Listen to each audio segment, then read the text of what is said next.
first question is how? Thank you, Brooke. How did you manage to piece this story together? How they were kidnapped, how they were held, down to the proof of life questions. How'd you get that? It started almost by mistake. I was in Europe this past summer in June, working on a different story. I was researching the use of ransoms by Al Qaeda groups, and one of the former ISIS hostages agreed to see me.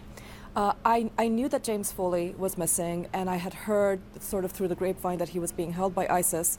But what I did not know, and what was shocking to me, is that there were at least 23 foreigners, almost all of them European, who were held with Foley in this particular network of jails in Aleppo and in Raqqa.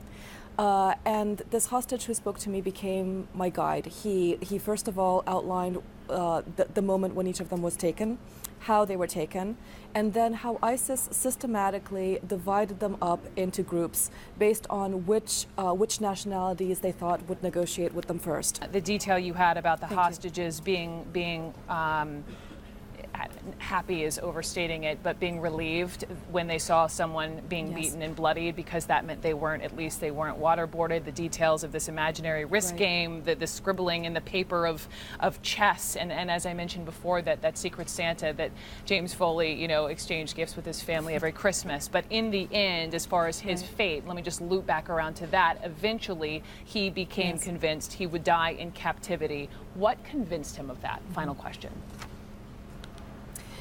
I think James Foley stayed hopeful up until the very end, but there's a letter that is smuggled out, I believe, in June by a fellow hostage who is being released, and this person gives it to the Foley family, and the Foleys have since published a letter. The letter is full of expressions of love. And also moments of hope where he's describing that, look, it's gotten better, we're getting more food than before. But I read this letter very carefully, and there's just a sentence in there where he throws in instructions to his parents on how to disperse the money in his bank account. And so, it foreshadows that he might have known that he was not going to come out alive. What is so tragic to me is in their very difficult captivity, a majority of the European and Western hostages converted to Islam. Some of them did it, all of them I think did it initially under duress. Some of them did it as a way to save themselves. But James Foley and I think Peter Kassig, who is now called Abdullah Rahman and who's the next person who is in line to be killed next, I think they were the two that were truly sincere in their new faith.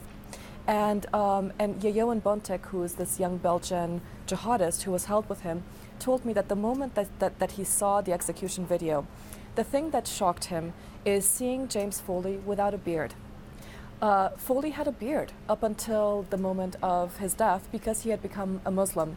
And ISIS, I feel it shows the great hypocrisy of this group. They converted him, but in the moment of his death, they presented him to us as a kuffar, an infidel, just somebody who is not of the faith.